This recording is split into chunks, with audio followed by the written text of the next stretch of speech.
minutes. Now, one of the most miraculous stories out of all of this is a retired gentleman who was inside of his house when this crash happened. A few minutes later, Trent is accused of barging inside of the house, grabbing the victim, forcing him into a chair, then tying him up with tape. The rain and the wind have been coming down all night, very, very strong. You have an exclusive interview right now. Yeah, Carrie, very frightening afternoon for everybody inside of this building. You know, there's more than just a law firm in here. Check out this mailbox that was damaged early this morning in this Chesterfield neighborhood. We're going back now to 8 News reporter Nate. Don't care for spicy cheese. Eaton.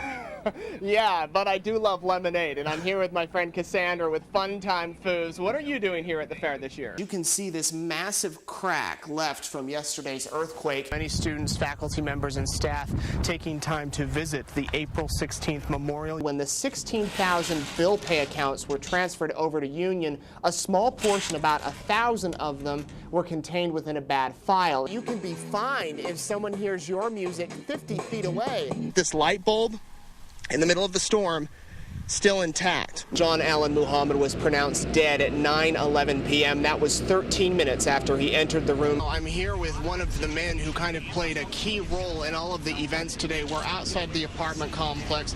Patrick Kavanaugh, you're inside your apartment, correct? Correct. Describe what happened. Folks who deliver pizza, Chinese food, and other things to eat are being robbed. And the suspects aren't just taking dinner. In many cases, they're taking cold, hard cash. A man suffering from cancer is the victim of a violent beating.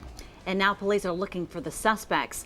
Our 8 News reporter Nate Eaton has this exclusive top story. Vicious bruises cover Eddie Butler's stomach and back. Just one day after being attacked in his Fredericksburg home, this 43-year-old throat cancer victim, who can't talk and communicates by writing, is still stunned. So this is where they knocked. Did they break the glass? Police say yesterday around 6 p.m., 3 men knocked on Eddie's door. When he opened it, one of them pointed a gun to his head. 2 of them were wearing masks, and they demanded money and his prescription medication. That's where you keep your drugs. At first, Eddie wouldn't open the locked box where his cancer medication and pain pills are kept. Once I refused, the gun was placed in my face and I was beat to the floor with a metal baton. They went in my pockets, took the rent money and the meds I had on me and took off. Detectives say one of the most disturbing parts about this case is the suspects didn't need to beat Eddie. They simply could have taken the drugs and money and left without injuring him. They could have easily overpowered him without using any aggravating weapon. Police believe the suspects knew Eddie had prescription drugs. They're looking for 3 men in their 20s who were driving a white utility vehicle. As for Eddie, he's not only dealing with cancer, but now severe bruises, all without any pain medication. I was spooked, to say the least. In Fredericksburg, Nate Eaton, 8 News. Confessions, quotes, and comments about sex and drugs published in a yearbook force a high school to recall the book. 8 News reporter Nate Eaton is working the story. Some of the secrets on there, I was like, wow. Students at Massaponax High School in Spotsylvania, They had a lot of sexual stuff that was inappropriate. are all abuzz about what's been published in this yearbook. It's not school appropriate. The problem begins last summer when this Facebook page was set up encouraging students to anonymously submit secrets or confessions. Those secrets ended up in this year's yearbook. Somebody was talking about how they were popping pills or whatever, and one guy said he lost his virginity to an ugly girl, so he doesn't feel it counts. Other comments include, I have sex with people just to feel wanted. I had an abortion and my mom doesn't know. And I'm pregnant with my best friend's boyfriend's kid. Your first reaction when you read through those?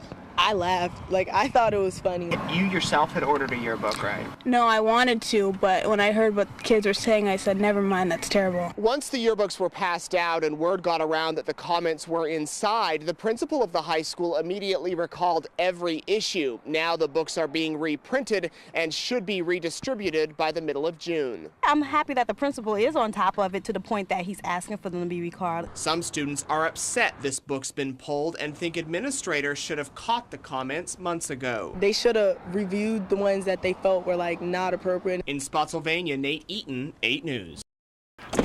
When April Davis left work Monday afternoon, I was coming out of my shop straight to my car. she was startled to see a man inside her car. I get to this point, then I saw a child or somebody. April quickly realized he was trying to steal a DVD player, I can lie to you, I was very scared. so she jumped into action. I pushed this, which was making a lot of noise.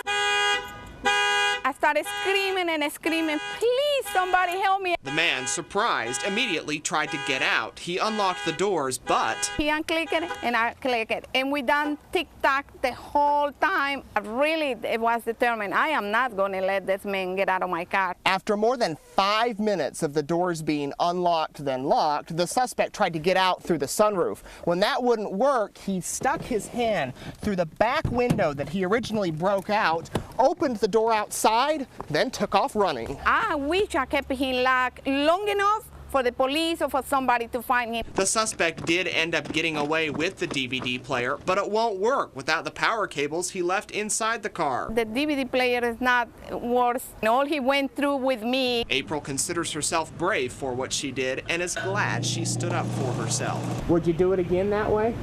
Probably I will. I don't know if I recommend somebody to do it, but myself, I know I will. In Carytown, Nate Eaton, 8 News. Tonight is the 5th night in a row. Many folks in our area have no power. Crews have been working around the clock to restore electricity across the Commonwealth. Right now, a little over 9,000 customers are without power in the Metro Richmond area. For those who have no electricity, it's been an excruciating week. And as 8 News anchor Avajoy Burnett shows us, frustrations are building. New tonight, Virginia's governor lands a key leadership role at next month's Republican National Convention. Governor McDonnell has been appointed to head the Platform Committee. That group will sign off on initiatives the party and apparent presidential nominee Mitt Romney will advocate into the election. Of course, students, faculty, parents, and many others are speaking out about the board's decision tonight. Many believe that Sullivan's replacement was necessary for UVA to move forward. The Supreme Court is considering throwing out a lawsuit that claims Walmart pays women less than men and promotes women less frequently. We first heard about this through a text message. One of our employees got a text from a friend who said, "We're hearing Robert Wood may have been found alive." We instantly started to try to confirm that news, and then all over our Facebook wall, people saying, "We're hearing that he's alive." Sarah Hess is on the phone right now. Sarah, can you hear me?